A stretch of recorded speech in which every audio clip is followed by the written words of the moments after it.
Bonjour Manila. Merci d'avoir accepté notre invitation. Merci à vous. C'est un drôle de palmarès derrière Franck Nivard. On va évoquer quelques chiffres déjà pour démarrer. 3700 victoires, 5 prix d'Amérique, 6 prix du président de la République, 5 prix des élites, 4 critériums des 3 ans, 4 prix de l'Atlantique, 372 groupes, dont 62 groupes 1. Quand j'énonce comme ça de tels chiffres, ça te fait quoi ? C'est beau, hein. C'est beau d'avoir réussi ça. C'est quand même une super carrière, hein. Faut pas se voiler la face. C'est vrai que 5 prix d'Amérique, c'est énorme, hein. J'ai encore quelques belles années, donc j'ai été chanceux quand même jusque-là. Tu détiens l'un des plus grands palmarès de l'histoire du trot et tu demeures toujours le même, c'est-à-dire le gars sympa avec qui on a envie de passer un bon moment. Ouais, on est resté simple, hein. Voilà. On n'est pas du tout à se prendre la tête. Voilà, on est resté quand même assez simple. Dans la famille, on est comme ça. Alors, tu es né à Avenches, dans la Manche, donc le 26 juillet 79, fils et neveu d'entraîneurs, Jean-François et Charles. Le cheval a toujours fait partie de ta vie, de la maison. Ouais, je crois que avant d'apprendre à marcher, j'ai appris à monter à cheval. Donc oui, j'ai tout de suite monté à cheval dès mon plus jeune âge, quoi. J'ai été bercé là-dedans, donc c'était plus facile de faire le métier. Je crois que le hasard fait parfois bien les choses ou pas d'ailleurs, mais au collège, tu avais une vue directe, c'est ça, sur la piste de la maison? Ouais, c'est vrai que j'étais plus souvent à regarder la piste que le tableau. T'étais quel enfant? Quel type d'enfant? Disons que j'étais plutôt à être rangé, quoi. Je pas. Un peu timide? Ouais, assez. Ouais. Ouais, assez. Pas mal de copains quand même? Oui, Ouais. oui, bien sûr. Oui. Mais c'est pas moi qui allais être le premier à faire foutre la merde dans la cour, quoi. Ouais. Mais par contre, pas loin d'être le premier à raconter des blagues. Oui. Oui, ça oui. Il faut bien rigoler. Ouais. Quels souvenirs gardes-tu de ton enfance? Des bons, hein. J'ai une enfance quand même où j'ai pas toujours été chanceux non plus, hein. J'ai perdu ma mère de bonne heure. Mais sinon, j'ai eu quand même pas mal de bons moments. Je suis rentré assez tôt à l'école de Grès, à 14 ans. J'ai eu pas mal de copains forcément à l'école. Et puis j'ai fait des bonnes rencontres. Voilà, je suis rentré chez Marcel Vaudois très jeune, un très bon patron. C'était un voisin de mes parents. On va y revenir, parce que justement, il y a ce drame qui va vous marquer. Toi, ta sœur Amandine, qui était cadette, tu as l'âge de 13 ans? Oui. Quand ta maman décède? Oui. On était jeunes, c'était un moment compliqué quand même. Derrière, c'est On a eu un pour petit peu de partir mal, avec des liens peut-être forts aussi avec... Oui, on s'est serré les coudes, hein. On s'est serré les coudes et voilà, on a remonté la pente. Et voilà, on était jeunes, voilà, c'était pas facile, mais bon, on a réussi à se remonter. Tu entres en apprentissage à 14 ans à l'école des jockeys de Graigne, c'est une évidence. Ouais, je me voyais pas faire autre chose. J'ai toujours fait ça, donc oui, je me voyais pas du tout faire autre chose. Pourquoi partir de l'écurie familiale et aller chez Marcel Vaudois? Mon père voulait que j'apprenne ailleurs. Voilà, c'était mieux, voilà, d'aller voir ailleurs un petit peu, d'apprendre autre chose. Et puis Marcel Vaudois était un très bon patron. Il n'était pas loin de la maison. En plus, oui. C'était pratique. Ça facilitait la tâche. Ouais. Je faisais en vélo, j'avais 3-4 km. Voilà, c'était très bien. Voilà, un petit bonhomme de 14 ans, 3-4 km en vélo et tout. Ça fait du bien, ça muscle un petit peu avant de faire les box. C'était une écurie quand même assez... c'était pas une petite écurie quand même. Non, il y avait pas mal de chevaux à l'époque. De mémoire, je pense qu'il y avait pas loin de 50 chevaux. Là, il y avait une bonne écurie. Et alors c'est drôle parce que tu remportes ta première course sur tes terres à Avenches. Ouais, c'était le 9 août 95. Ouais, magnifique. Ouais. J'avais couru, je crois que c'était la 4e course. Et 4 fois dans la même semaine parce que j'avais dû débuter le mercredi d'avant à Dosvillers. Et j'ai couru 3 fois la même semaine, avec le même cheval.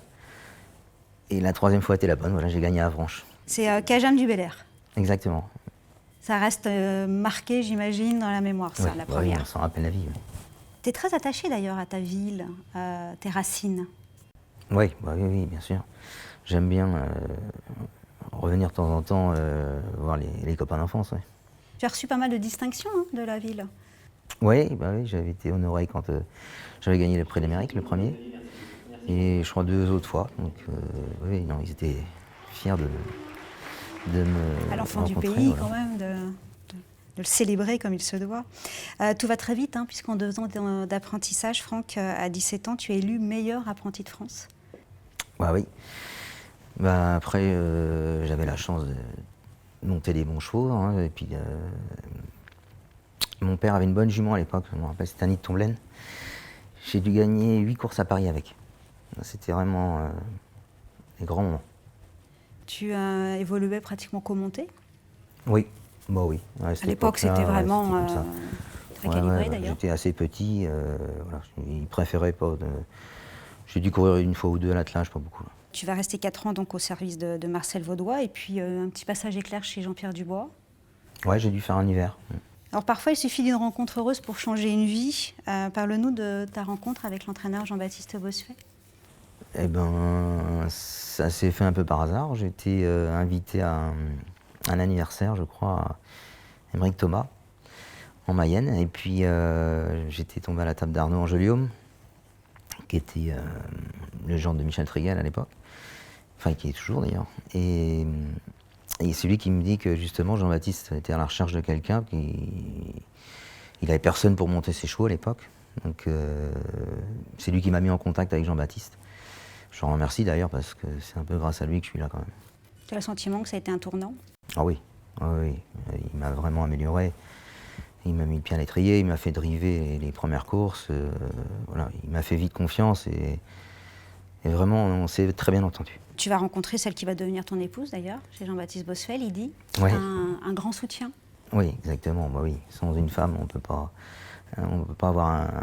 être un grand homme sans une grande femme. Ouais. À l'époque, donc, je le disais, il était rare hein, de passer du trot monté au trot attelé. Et Jean-Baptiste Bossuet a ces mots: à 19 ans, il drivait mieux que moi. J'aurais été bête de ne pas lui laisser ma place. C'est un garçon évidemment surdoué. Oui, bah disons que Jean-Baptiste, il aimait bien driver un peu offensivement. Et moi, c'était plutôt le contraire. Donc voilà, il m'a fait driver les premiers chevaux en province. Et il était un peu surpris des résultats. À l'époque, on n'avait pas il n'y avait pas d'équidien, quoi. Il m'envoyait en province. Il allait, je me rappelle un jour, il m'envoie, je crois que c'était à Sonone. Il m'envoie avec un cheval qui était un peu spécial, compliqué. Il restait que sur des disqualifications. Et il me demande en rentrant le soir, il me dit: qu'est-ce que tu as fait? Bah, je dis: j'ai gagné. Il me dit: tu te fous de moi, quoi. C'est vrai? C'était aux courses, je me rappelle, je courais le soir aussi à Mêlée-du-Maine. Et du coup, il a été voir sur son Minitel, il était obligé de rentrer chez lui à l'époque. Excellent. Pour regarder vraiment si j'avais gagné. Excellent. Il n'était pas sûr de lui, mais ouais, puis après, bah, il m'a demandé ce que j'avais fait dans la semaine. Il l'a couru le week-end d'après, il avait regagné. Donc j'y avais donné les bons boutons. Tu penses avoir hérité d'un don? Non, non, disons que c'était un réglage, quoi, voilà. Non, là pour la jument, mais Oui. autrement en général. Non, ça se travaille, c'est à force de courir qu'on s'améliore, puis c'est à courir des bons chevaux aussi. Oui, là je rappelle, tu avais 19 ans. Oui. C'est la naissance de Francky la main froide. Francky la main froide, ça vient vient d'où? Ça vient du cousin de Fabrice Soulois, qui venait régulièrement avec Fabrice à l'époque. Malheureusement, qui n'est plus là, mais voilà, c'était lui qui était un joueur, et puis il était souvent dans les PMU, il jouait souvent, et puis un jour, il cherchait un driver pour Coul-Ducos, et c'est lui qui a conseillé à Fabrice: t'as qu'à mettre Francky la main froide. Il dit: c'est qui ça, Francky la main froide? Et il dit: bah, on y va. C'est venu de là, voilà, exactement. Puis bah, il m'avait fait une drive avec Coul-Ducos, j'avais gagné deuxième du Prix d'Amérique, et j'avais gagné le Prix de France après. En quoi ta drive est-elle différente de celle des autres? Bah, différent, je sais pas, mais enfin, disons que j'essaye de pas faire trop d'efforts, quoi. De pas faire trop d'efforts, de démarrer normalement et sans demander l'impossible à mon cheval, quoi. J'étais surprise parce que Vincent Renaud me disait par exemple, il peut se positionner en deuxième épaisseur nez au vent, il a la main tellement légère que les chevaux vont repartir. Bah, faut pas que le cheval tire déjà. Et puis voilà, pas rendre la main. Il y a un driver qui le fait beaucoup à l'étranger, c'est Kihlstrom. Il est très fort pour faire finir ses chevaux aussi. Respect du cheval, des entraîneurs, Oui, des parieurs. exactement. Tu es une personne très appréciée, qui fait l'unanimité même avec ses pairs. C'est rare, parce qu'on est quand même dans un milieu ultra concurrentiel. Bah oui, c'est pas facile. Ah ouais, faut respecter tout le monde. Voilà, donc je suis quand même souvent associé à des bons chevaux, donc c'est quand même plus facile de faire les arrivées aussi. Il faut essayer de respecter les chevaux en priorité quand même. Alors, autant les victoires s'enchaînent à folle allure à l'époque, autant le sacre au niveau groupe 1, il tarde quand même à venir. Ce sera à 23 ans, associé à l'ex Duclos, dans le président de la République. Oui, en plus, pour des gens d'Avranches, parce que le propriétaire c'est Gilbert Guérin, qui a un nom quand même assez connu à Avranches, c'est le président du foot d'Avranches, qui était associé avec Jean-Yves Rosé. Qui est un ami de la famille, Gilbert Guérin. Bien sûr, ouais, bien sûr. Et puis entraîné par Jules Lepentier, Ouais. qui est un ami de la famille aussi. Ouais. Elle a dû être belle celle-ci. Ouais, bah Premier oui. groupe 1 pour des amis. Ouais, exactement, c'est magnifique. J'ai vraiment été chanceux, j'ai été gâté parce que c'est un cheval compliqué. On s'est donné un peu de mal parce que je me rappelle, on avait du mal dans le lavater, j'avais beaucoup de mal à le tourner et Jules avait fait les bons réglages. C'est un cheval dur mais très compliqué. On parle de ce palmarès exceptionnel. Tout à l'heure, j'ai mélangé trop attelé, trop monté, mais focalisons-nous sur le trop monté. Les 6 présidents, dont 4 de suite. Oui, j'en ai eu un où j'étais très chanceux quand même. Je devais être que 4e au poteau et les chevaux devant moi, il y en a 2 qui ont fait la faute et il y a eu enquête sur 2 chevaux. Donc là, c'est vraiment un coup de chance énorme. Un cornulier avec Magnificent Rodney. Oui, voilà, j'avais le cheval de la course, j'avais eu le bon parcours. Voilà, ça s'était vraiment bien passé, puis le cheval était un petit peu supérieur. Et puis 5 prix des élites. Oui, oui. Je ne me rappelle plus de tous, mais je crois qu'il y en a eu un Excipion, à mon avis. Je me rappelle plus En trop. revanche, il m'en manque un.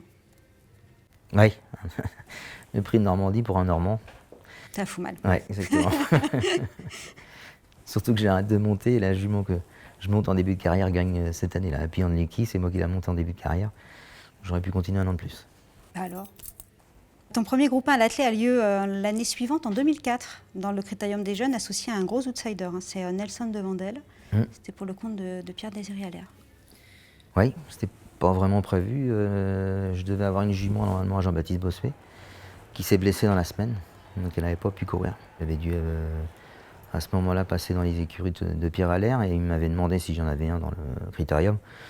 J'ai dit normalement je devais avoir la jument de Baptiste, mais elle va pas courir parce qu'elle s'est blessée. Il me dit ça m'arrangerait si tu pouvais m'emmener un, j'en ai 2. Il me dit je t'en mets un, je sais pas lequel. Et puis voilà, je me suis retrouvé sur Nelson de Vandel. Et il était assez confiant avant la course, il m'avait mis beaucoup de pression d'ailleurs. Il m'avait dit tu peux bien partir et surtout en descendant, t'hésites pas à durcir de bonne heure parce que c'est un cheval qui est très dur. Donc j'avais pu venir me placer devant les tribunes et il y avait Dominique Lecneux qui faisait écurie à l'époque avec moi. Et il avait quand même été sport parce qu'il était garé dans le dos du cheval de tête. À 2, il m'avait fait une place et c'est ce qui m'avait fait gagner. Tu dis, il se voyait une chance, c'était un gros outsider. Tu ne connaissais pas Nelson avant le coup Bah non, il n'avait pas des grandes performances jusque-là. Il n'avait pas beaucoup couru, pas trop de métier, mais... Comment on se met un cheval à sa main, comme ça, juste pour le jour J? Bah, il était quand même bien dressé. Pierre Allaire, c'était un maître entraîneur, donc j'ai suivi ses conseils à la lettre et ça s'est bien passé. Il y a des entraîneurs qui me disent qu'il ne faut mieux pas donner de conseils à Franck, qui se débrouille, il nous fait tout au feeling. Ouais, mais enfin, bon, c'est mieux quand même de les connaître. C'est l'effet domino ensuite. Tu es de plus en plus sollicité par de plus en plus de professionnels. Et tu participes à ton premier prix d'Amérique associé à Col Ducos, où tu prends donc la 2e place. Tu as 27 ans. Oui. Et j'aurais peut-être pu la gagner en plus, je pense, parce que je me rappelle bien de la course. C'était Jean-Michel Bazir avait 3 chevaux dans la course. Et en montant, je me rappelle, ils étaient tous les 3 de front. Ouais. Et Jean-Michel essayait de les calmer et ils étaient quand même assez pressés. Donc, du coup, ils avaient tiré un peu la course. Je pense s'ils avaient écouté Jean-Michel, je pense que j'aurais peut-être pu gagner. Et à la suite de cette 2e place dans le prix d'Amérique, il y a un prix de France d'anthologie. Oui. Il y a eu une course sans concession. Je crois que c'était Lido Diodrossi qui avait pris le train à son compte. Elle avait été très très vite. Et on n'avait jamais vu ça à l'époque. Je crois qu'on est descendu sur le pied de 4. C'est la première fois qu'on descend sous la barre des 10 on était en 4 et puis voilà, on devait faire le premier kilomètre 7. C'était énorme. J'avais eu la bonne course. Je crois que j'étais dans le dos à Jean-Michel. J'étais venu... Avec Isaco. Ouais, j'étais venu le fusil. Ouais. Ça doit être une grande satisfaction. Ouais, bah oui, oui. Un prix de France, c'est magnifique quand même. 2 ans plus tard, en 2009, à l'âge de 29 ans, tu es associé à l'un des favoris du prix d'Amérique, c'est Moule du Corta. Oui. Voilà, ouais, j'avais le favori de la course, quoi. Et il fallait pas la louper, quoi. C'était une vraie première chance. C'était vraiment, comme on dit dans le jargon, un penalty. Donc, D'ailleurs, tu le dis la veille à Lydie, ton épouse, tu dis celui-là, c'est un penalty sans gardien. ouais, c'est vrai. Ouais, il y avait qu'un truc à faire, c'est ce que j'avais dit. Il fallait pas accrocher une voie en partant. Donc ça s'est bien passé. Tu te mets pas la pression en disant ça? Non, j'avais confiance en mon cheval. Je l'avais drivé 15 jours avant. Je savais que voilà, il y avait que le départ qui était un peu C'était une spécial. découverte d'ailleurs, Je l'avais 15 jours avant. 15 jours avant, j'avais couru dans le Belgique. Ouais. Alors, j'étais à 25 mètres, on n'était pas beaucoup de partants, mais je sentais qu'il était à l'aise en partant, qu'il ne me posait pas de problème. Donc bon, voilà, c'était assez facile. J'ai pu prendre les devants et après, voilà, ça a été un cheval dur et il était un peu supérieur. L'éveil de grands événements, il y a des rituels? Ouais, on est habitué. Tous les ans, on se regroupe une dizaine d'amis à la maison. On fait une petite soirée sympa. Minuit, tout le monde est couché. Voilà. C'est histoire de Ouais, pas trop penser à la course, exactement. de se libérer de ce poids-là et d'être... Ouais, surtout quand on a une première chance. J'ai été souvent associé à des premières chances, donc voilà. Mais ça m'a pas empêché de dormir. Et le matin, des grands événements, c'est quoi la matinée type d'un Franck Nivard, un matin d'Amérique? Bon, en général, je reste assez tranquille. Je n'allais pas trop aux écuries parce qu'il y avait souvent du monde. À l'époque, à Grosbois. Donc je restais tranquille chez moi. Voilà, Dans ta bulle? Ouais, je restais tranquille, mais assez serein. Voilà. Et aux courses, quand tu arrives aux courses, un jour de grandes épreuves, ça se passe comment? Bah, on essaye de... C'est comme un mardi en nocturne? Bah, forcément, quand c'est un jour des Panamériques avec une première chance... Un peu plus de monde déjà? Pas pareil. Enfin, c'est pas pareil. Quand on arrive sur le champ de course, voilà, on sent qu'il y a un peu plus de tension, mais bon, on est habitué quand même à les courir. Voilà, maintenant, on commence à avoir l'habitude. Donc non, on essaye de rester serein, quoi. Alors que Lydie est en larmes sur le podium, hein, après la victoire de Moule du Corta, vous lui glissez à l'oreille en voilà un de gagné. Bah oui, c'est beau. Après, j'ai eu la chance de récupérer d'autres bons chevaux, hein, mais voilà, déjà un, c'était déjà beau. Je pensais pas que ça allait faire comme ça quand même. Hein. Non, L'émotion? oui, je pense, ouais, bah oui, forcément. Tu prends plaisir à regarder, à revoir les courses? Oui, bien sûr. Mais même à revoir les albums photos, installer, regarder tout cela? Forcément, on est content du travail bien fait quand même. Là, quand j'ai drivé une belle course, que je sais que j'ai fait mon métier pour gagner une course qui n'était pas facile à gagner, ouais, forcément ça fait vraiment plaisir. Il y en a une là, par exemple, qui te vient à l'esprit quand tu te dis il y a une course, celle-là c'est moi qui la gagne? Une ou plusieurs, hein, il y en a plein forcément, mais là tout de suite quand on en parle tous les deux. Je sais pas, il y a eu un premier Amérique avec Ready Cash, c'était belle quand même. C'était bien mis. Le deuxième? Ouais, le deuxième. Ouais. Le premier, j'étais un peu supérieur, mais le deuxième, ouais, ça s'était vraiment bien passé. J'ai eu une bonne course. Et voilà, sorti au bon moment. Je pense que j'avais un peu moins de marge que la première quand même. Alors, le grand calme, le gentil Francky, décrit par tout le monde, est à contrario, je pense, le driver ayant eu le plus grand nombre de mises à pied dans sa carrière. Oui. Comment on peut l'expliquer? Eh ben voilà, c'est que je suis pas si calme que ça. C'est un faux calme. C'est ça. Et oui, c'est vrai que j'ai pas été épargné. Après, souvent pour des trucs pas très, je dirais assez bénins. Hein, il faut pas grand-chose maintenant pour être à pied. Hein. On est souvent mis à pied pour pas grand-chose. Donc, Ça peut être des laitourderies. ouais, aussi, ouais. Souvent d'ailleurs. Les jeunes, par contre, chez les commissaires, c'était pas simple. Non. Non, t'étais un peu remonté quand même. Ouais. À mon avis, problème de famille un peu. Mon oncle et mon père avaient des antécédents, donc n'était pas trop bien vu à l'époque. Ouais. Donc voilà, des fois je pense qu'ils sont un petit peu vengés sur moi. Donc il a fallu faire avec et du coup. De toute façon, on n'a pas le choix. Hein, on est obligé de s'écraser. Hein, ils ont toujours raison. Alors il y a les sanctions pour fait de course, comme là on peut en parler. Puis il y a les sanctions annexes. Fin octobre 2012, tu vas écoper d'1 mois de suspension pour contrôle d'alcoolémie positif. C'est à Vincennes. Comment tu réagis à cela? Je que c'est complètement de ma faute. Hein, j'aurais pas dû aller aux courses ce jour-là. Voilà, c'est comme ça, c'est fait, voilà, faut pas trop en parler, mais c'est vrai que c'est complètement de ma faute, j'aurais jamais dû y aller. Tu t'en veux après, tu te dis mince, Oui, on j'ai peut pas s'en déconné. vouloir, c'est vraiment une bêtise à ne pas refaire. Tu penses que ça t'a porté préjudice? Disons qu'à l'époque, j'étais un peu sur la montante, j'étais sur la montante. 2012, on est juste avant Ready Cash. Ouais, donc ça a été. Son prix d'Amérique. Ouais, non, ça m'a pas fait trop de mal. Au mois de juin 2022, tu es à nouveau sous le coup d'une mise à pied pour substance prohibée. Tu vas accuser le coup lors de ton arrêt d'un mois. Tu vas être hospitalisé en urgence pour un problème au cœur. Oui. Ça te secoue tout ça quand même. Après, je sais pas si c'est ça, hein, je sais pas. C'est le stress? Je sais pas du tout, les médecins savent pas. Donc ils savent pas du tout si c'est un coup de stress ou un coup de froid, une infection, ils savent pas, donc voilà, j'ai encore des analyses à refaire, donc on va certainement en savoir plus à l'avenir. Pour l'instant, je sais pas. Et pour revenir sur cette nouvelle suspension, c'est rebelote, tu te dis mince, qu'est-ce qui se passe? Qu'est-ce que j'ai fait? Je suis pas quelqu'un qui va prendre des substances prohibées régulièrement. Ça m'arrive très rarement. Voilà, ça m'est arrivé ce jour-là. C'est une bêtise. Voilà, c'est une bêtise. Voilà, je l'ai pas. En plus, je pense pas que ça se reproduira. Voilà.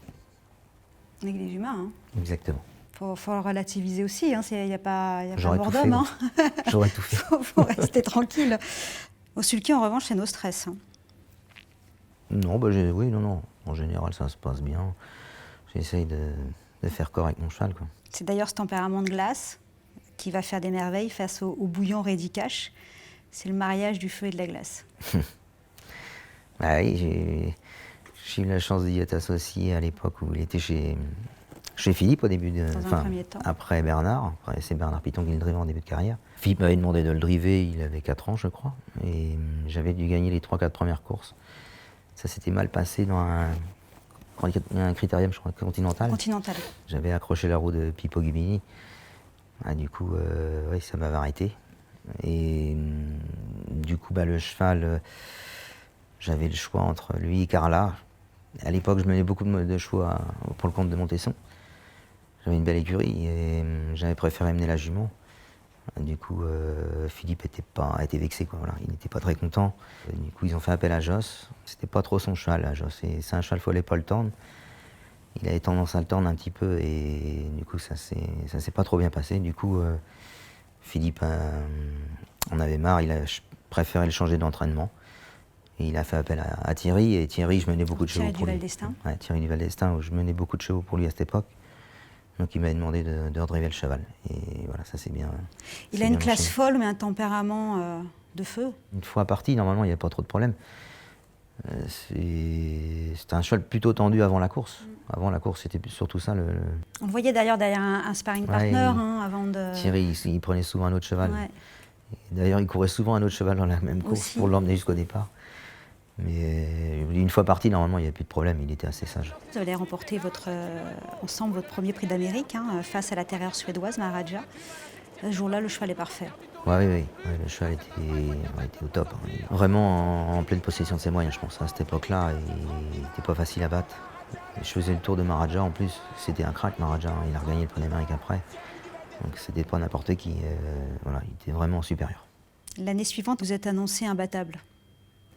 Ready Cash, Franck Nivard, c'était du tout cuit. Il y a 18 partants, un faux départ. Ouais. Ça se passe pas trop bien là, l'avant-course. Oui, surtout avec lui, quoi. On aurait préféré que ça parte du premier coup. Mais je crois que j'étais quand même pas trop mal parti, même au deuxième. Et puis après, j'ai eu vraiment une bonne course. Je pense pas que j'aurais pu gagner en allant devant cette année-là. À mon avis, ça aurait été plus compliqué d'aller au poteau.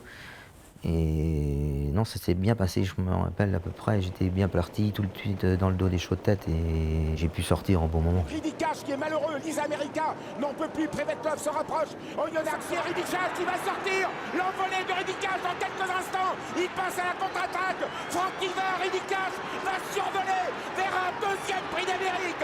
Prix d'Amérique, puissance 2. Je me rappelle, j'avais Roxane dans mon dos. Heureusement qu'elle n'avait pas eu le jour plus tôt non plus, parce qu'elle serait peut-être venue nous faire mal. Mais... Tu as joué quand même avec les nerfs de Thierry, du Val d'Estaing. Oui, c'est possible. À chaud, il disait, j'ai eu peur. Il a eu très exactement ces mots. J'ai eu peur, j'étais très inquiet. Je ne pensais pas que ça pourrait s'ouvrir, mais Franck a une nouvelle fois montré tout son talent. Bah oui, tant mieux, ça s'est ouvert au bon moment. Hein, tant mieux pour nous. Ça aurait été dommage de la perdre. Non, celle-là, c'est toi qui la gagne. Oui, tant mieux pour moi. Aujourd'hui, tu défends de nouveau la casaque de Philippe Allaire, associé à Just Gigolo. Ça doit te faire plaisir. Bah oui, bien sûr. 10 ans après, en plus, on a gagné le premier prix Ready Cash. Donc, c'était vraiment sympa. Voilà, c'est un beau cadeau quand même de ramener des shows comme ça. C'est des shows de premier plan. Voilà, j'espère qu'il ira encore assez loin. J'espère que si ça se passe bien, on pourra encore le prix d'Amérique avec lui. Voilà, la saga de Ready Cash va se poursuivre avec le Hara maintenant, avec ses rejetons, et notamment l'arrivée de Bold Eagle. Oui. Ah oui, c'est un peu grâce à Ready Cash que je l'ai drivé. Hein. Super cheval. Voilà, j'ai vraiment été chanceux de le rencontrer parce que c'est vraiment un crack hors norme. Hein. Alors, nous sommes en novembre 2014. Bold Eagle vient d'être acheté par Pilarski et ses associés. Il intègre les box de Sébastien Garato et ce dernier te demande de venir le travailler avant une réunion. C'était votre première rencontre et ça a bien failli tourner en pose de lapin. Est-ce que tu peux nous expliquer ce qui s'est passé ? Il y avait beaucoup de monde sur la route ce jour-là. C'était encombré et du coup j'ai été obligé de sauter de la voiture et arrêter C'est un livreur de pizza, je crois. Ouais, un livreur de pizza exactement, qui m'a emmené, m'a fait les 3-4 derniers kilomètres et du coup j'ai pu arriver juste à temps pour travailler le cheval. Et puis forcément ça s'était bien passé, quoi. Je lui avais fait faire un petit bout dans la descente pour voir et oui, j'ai senti que j'avais vraiment un bon cheval entre les mains. Après de là à dire qu'il allait faire ce qu'il allait faire, c'était pas facile, mais je sentais que c'était bien. Ouais. Tu diras par la suite que Bold Eagle est un cheval hors norme. Qu'avait-il de plus que les autres ? Il avait un super tempérament déjà, il n'était pas...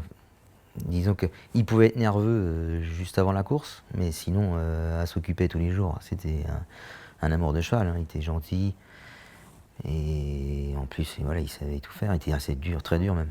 Et il était vraiment exceptionnel parce que je me rappelle à 4 ans, je pense qu'à 4 ans il était vraiment au top de sa forme. Il aurait peut-être pu gagner le prix d'Amérique à 4 ans à mon avis. Alors la légende Bold est en route, tu pars défier les Suédois sur leur terre, c'en est en 2017 dans l'Elite Lopp. Tu vas réaliser une prestation exceptionnelle dans la première batterie. Ouais, mais trop bien quoi, trop bien et trop sûr de nous. Go, go, go, c'est parti, première batterie l'Elite Lopp 2017, Bold Eagle en piste pour la première fois à Solvalin. Très bon départ pour le Français, un excellent départ pour le Français Bold Eagle. Déjà à l'époque, les drivers, ils avaient le droit de mener les deux batteries. Ça se fait plus maintenant. Je me rappelle, il y avait Orjan Kellström qui en avait un dans la course. Il avait couru contre nous, quoi. C'était son jeu. À 2 nez au vent à l'extérieur de Delicious qui reprend le champion français avec en 3e position à la corde le numéro 1 Spring et Rome. On va regarder les chronos, on était sur le pied de 1.9.3 depuis le début aux 700 mètres. Mille d'en face, Bold Eagle toujours à l'extérieur de Delicious. On m'avait fait travailler dans la première batterie, donc j'avais été obligé d'avancer un peu. Touchez pas terre, hein. Oui, par contre il était au-dessus du lot. Avec Bold Eagle, le champion français, c'est parti. Allez champion, c'est parti avec Franck Nivard qui se détache maintenant à environ 100 mètres du poteau. Franck qui va gagner cette batterie, mais à la vitesse du vent, il a accéléré, il a laissé sur place Delicious et il s'impose magnifiquement. Bold Eagle remporte cette première batterie. Je crois qu'il battait leur record. Ouais, 8-4. Ouais, 8-4. Mais bon, voilà, forcément, ça fait mal, quoi. C'était la folie en plus. Franchement, c'était la folie sur l'hippodrome. Ah oui, je me rappelle qu'après la course, tout le monde se demandait comment il allait être battu, quoi. Et voilà, la preuve que faut rester quand même assez...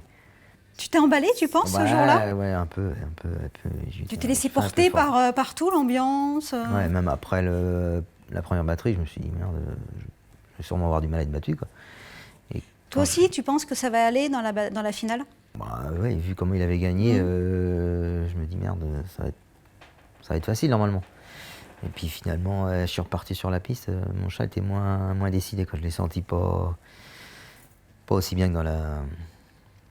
il n'avait pas récupéré, quoi. Forcément, il n'avait pas récupéré, quoi. Là, c'est la douche froide, la finale. Aïe, ouais, on a pris une douche froide. Aïe, c'est comme ça, hein, ça arrive souvent en course. Hein. Alors, un an après, l'équipe revient. L'esprit un peu revanchard quand même, faut le dire. Ouais. Là, on se dit, c'est bon, ça va pas être la même cette année pour l'Elite Lopp. Et puis du coup, ça s'est mal passé. En plus, il y a eu un faux départ. Gros gafouillage avant la course. Oh, mon cheval nerveux. Avant la batterie. Déjà, avant la première batterie, il était très nerveux. Ouais, je pense qu'il avait un mauvais souvenir quand même. Il s'était rappelé un peu de l'année d'avant. Et un faux départ, bon, ça ne l'a pas arrangé. Le deuxième départ, il part tout là. Donc là, même pas qualifié du coup pour la finale, les carottes sont cuites. Ouais, bon, je crois que c'était pas plus mal. Voilà, il n'était pas trop fait pour courir ça, quoi.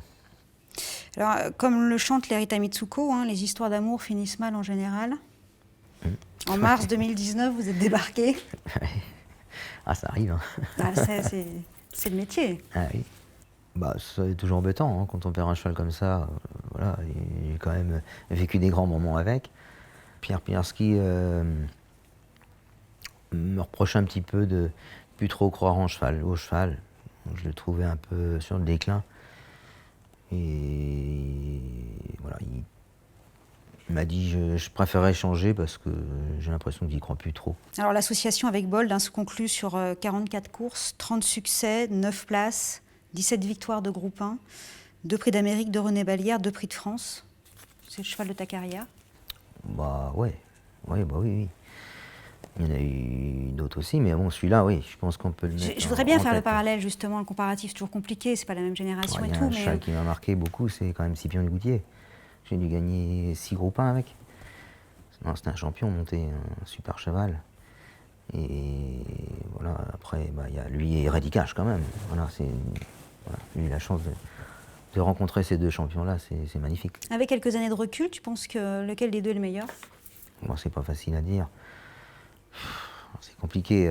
Après, je pense que Bold Eagle était certainement meilleur plus jeune. À 4 ans, à mon avis, je pense qu'il aurait été meilleur, à mon avis. Alors, tu vas remporter tous les groupes 1 français à l'attelé.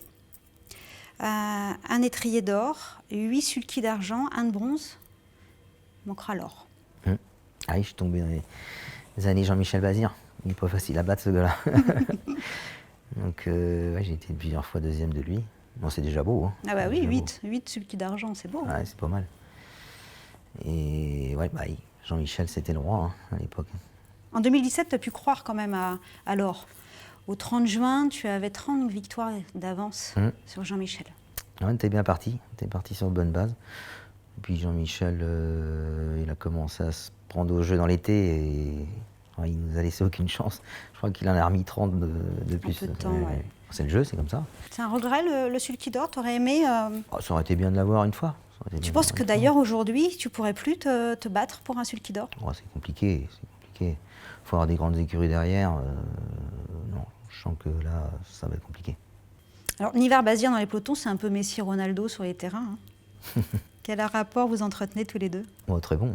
Non, on s'entend bien. Non, on se respecte. Voilà. D'ailleurs, ce serait dommage, on court tous les jours ensemble. Ça serait dommage. Puis c'est une histoire qui dure depuis... Oui, ça fait peut-être une vingtaine d'années, donc oui. Puis j'espère que ça va durer encore un peu. Quelles sont pour toi tes principales faiblesses et forces? Une qualité, je dirais que c'est pas de faire mal à mes chevaux. Et voilà, essayer de les respecter, de les faire finir. Après, défaut, des fois peut-être pas assez chaud. Ça peut me coûter des courses. Je vais pas... tu vas pas le découper? Non, je vais pas demander un effort qui me semble pas bien au bon moment, quoi, je veux dire. Donc j'essaye toujours de garder un peu de ressources pour faire finir mes chevaux, quoi.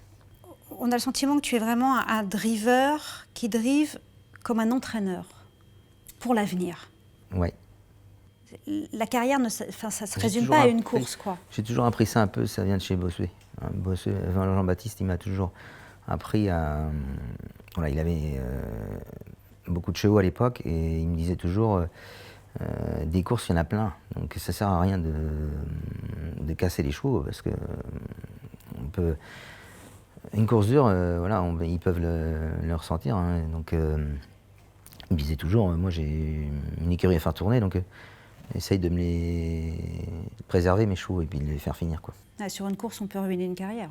Oui, c'est ça le problème. Alors, si tes déplacements à l'étranger, il y en a eu peu. Hein. En revanche, quand les entraîneurs étrangers viennent en France courir leurs chevaux, ils font très régulièrement appel à tes services. C'est une forme de reconnaissance, évidemment, quand on est reconnu comme ça international et qu'on est appelé systématiquement. Bah oui. Enfin, les étrangers dans l'ensemble aiment bien faire appel aux meilleurs drivers du pays. Donc c'est plus facile de les driver. En plus, ils viennent souvent avec des premières chances. Donc voilà, j'étais associé à des bons chevaux. Ils aiment bien ta drive aussi, ouais. particulièrement ta drive à toi. Ouais. Bah, disons que j'ai mené pas mal pour Daniel Redden. Il fait souvent appel à Orjan Kihlström.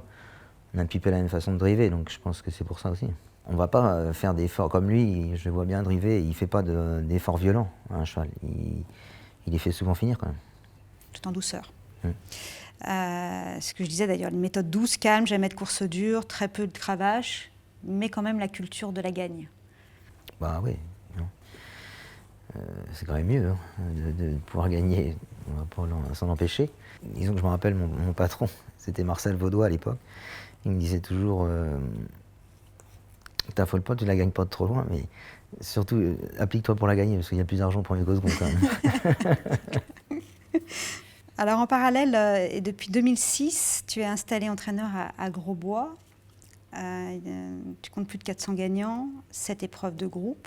C'est une autre facette du métier qui te plaît? Oui, quand j'ai arrêté de travailler avec Jean-Baptiste, je savais pas trop quoi faire. Donc, je me suis dit, au départ, j'avais pas trop prévu de m'installer.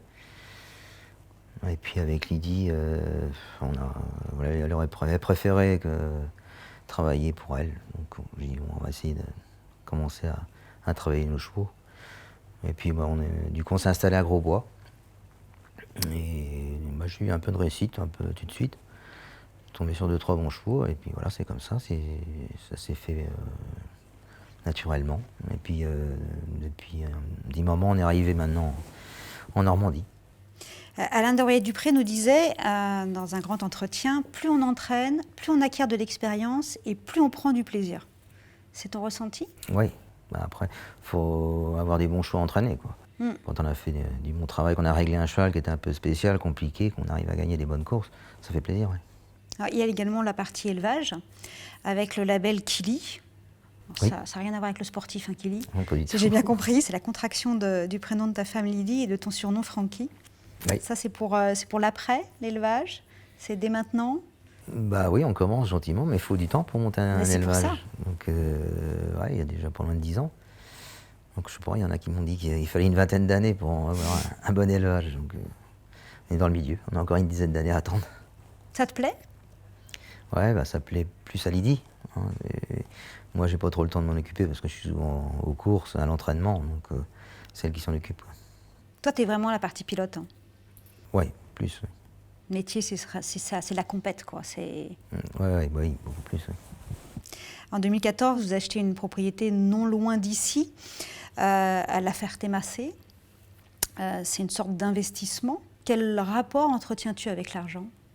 Ouais, on n'était pas d'une famille très aisée, donc on a toujours fait attention à l'argent.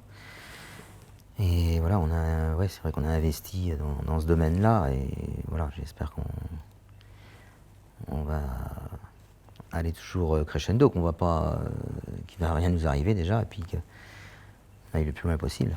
Déjà, j'estime avoir été très chanceux, et puis d'avoir une femme qui gère ça bien, et puis j'espère qu'il ne va rien nous arriver, tout simplement qu'on aille le plus loin possible. Oui, toujours tranquille, la tête froide. Exactement. Tu vas cesser de monter un peu bizarrement quand même, Ouais, sans l'annoncer. Je n'avais pas grand-chose à monter, je ne montais pas de bons chevaux. Voilà, j'ai toujours été habitué à monter des super chevaux, et là je sentais que j'avais plus grand-chose. Donc j'avais du mal à faire le poids en plus. Je montais de moins en moins, c'est quand même assez éprouvant. Hein. Musculairement, c'est très dur. Il faut monter régulièrement. Tu prenais plus plaisir, non, toi? Je prenais plus de plaisir, donc à partir de ce moment-là, ça ne sert à rien de se forcer pour... si c'est pour le faire en se forçant, ça ne sert à rien. Alors, ta dernière monte sera le 21 juillet 2021 à Enghien. Ça se finit par une 3e place avec Écrenne. Tu l'annonces, tu le savais avant de monter que ce serait ta dernière? Tu l'annonces à quelqu'un? Comment J'ai annoncé à personne. tu l'abordes ton truc? Même moi, je ne le savais pas. Non, je savais que j'allais pas continuer longtemps, mais voilà, j'en avais marre. Puis monter des compliqués, voilà, j'ai passé l'âge. Il y a des années creuses, hein, naturellement, comme dans tout sport, comme voilà, partout. 2022, tu vas terminer la saison 10e au classement du Sulky d'Or, ex aequo d'ailleurs avec Jean-Michel Bazir, avec 106 gagnants. Comment tu traverses ces périodes-là? Ah ouais, c'est sûr que c'est pas facile, mais c'est la vie. Hein. Et après, j'ai fait pas mal d'erreurs là cette année. J'étais beaucoup à pied quand même. 2022, ça fait quoi? Tu as pris 3 mois au total presque? Presque, ouais. Donc c'est beaucoup. Voilà, j'espère qu'on va se ressaisir en 23. On peut pas faire Partie pire. des bonnes résolutions quand même. On peut pas faire pire. Et ouais, non, ouais. Mais après, j'ai pas eu. Enfin, à part Just Gigolo, qui était très bon, 2-3 chevaux, mais moins. Et puis en plus, l'écurie à Fabrice, je mène beaucoup de chevaux à Fabrice Soulois. Fabrice Soulois, oui. Était moins en forme. Voilà, donc j'espère que ça va revenir. Pas de raison. C'est vrai que j'ai eu moins de bons chevaux à driver, quoi. Après, il y a les entraîneurs pour qui tu drivais régulièrement, qui ont maintenant leur fils hein, également. Je pense à Thierry Duval-Destin, Franck Leblanc, etc., qui prennent leur relève du coup, Ah oui, c'est normal. qui sont appelés également à driver. Tu as quand même pris, tu es l'un des premiers d'ailleurs à avoir pris à t'adjoindre les services d'un agent. Ouais, je devais dans les premiers avec Mathieu, je crois. Ouais, Mathieu dans les tout premiers. C'était vraiment important de pouvoir compter sur quelqu'un et gérer tes maintenant, c'est drives. mieux, hein. De toute façon, maintenant, on voit bien que celui qui n'en a pas, il ne drive plus. Donc, il fallait prendre le train en marche, hein, parce que... Voilà, tu étais dans le wagon de tête. Ouais, ça s'est bien passé quand même. C'est vrai que j'avais été bien servi, parce que Yann Ayoun, au début, qui s'occupait de mes services, a été très bien. Il a été de très bons conseils, et voilà, il passait bien. Et non, c'est vrai que ça s'était bien passé. C'est important hein, d'être épaulé et d'organiser également. J'imagine il n'y a pas juste les montes et les drives. Bah oui, à l'époque, je drivais beaucoup et puis j'avais quand même pas mal de chevaux entraînés. J'avais pas loin d'une vingtaine de chevaux et c'était pas facile de travailler le matin et d'être toujours au téléphone. On le faisait, mais bon, c'était quand même pas évident. Là, ça soulage quand même. Tu as un agent aussi encore cette année, bien sûr. Je me suis attaché les services d'Alexandre Prodhomme, voilà, qui gère. Et voilà, il essaye, mais il y a beaucoup de monde aujourd'hui, il y a beaucoup de monde sur le marché. Vous êtes fixé des objectifs ensemble? Pas vraiment, non, pas vraiment. On va essayer de reprendre gentiment, mais sûrement. C'est vrai que la concurrence est rude aujourd'hui. Hein. Il y en a de plus en plus de très bons drivers hein, dans les jeunes, donc faut s'accrocher. Parmi ces jeunes, il y en aurait un qui ressemblerait à Franck Nivard? Il y a un jeune qui perce en ce moment, c'est Benjamin Rochard. Hein, il a quand même beaucoup de réussite et je trouve qu'il mène bien. Voilà. D'ailleurs, c'est important pour toi la transmission, tu donnes des conseils aux jeunes? Oui, ça peut arriver, oui, bien sûr. De partager, peut-être pas tout dévoiler. Hein. Non, faut pas tout dire quand même. Quand même. Mais voilà, d'essayer de donner quelques conseils aux jeunes qui arrivent dans le métier. Bien sûr, il y a des jeunes qui viennent me voir, je ne vais pas les envoyer balader, hein, je vais essayer de les conseiller forcément. À ce jour, c'est quoi ta plus grande fierté? Je sais pas. C'est surtout d'avoir eu la carrière que j'ai eue, quoi. La carrière dans l'ensemble a été très belle. Donc voilà, j'ai été chanceux de ce côté-là. Maintenant, j'espère que ça va continuer, quoi. Roger Baudron a cessé de driver à 70 ans. Jean-Pierre Dubois, il drive encore, il a 83 ans, on le voit sur les pistes. Ton vœu le plus cher serait de driver le plus longtemps possible?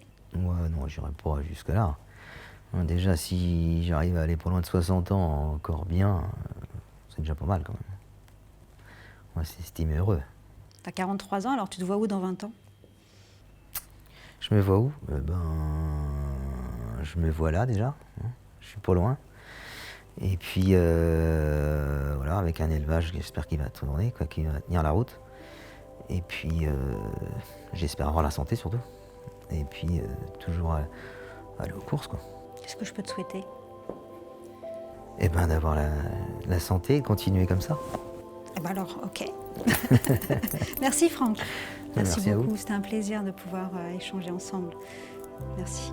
Merci.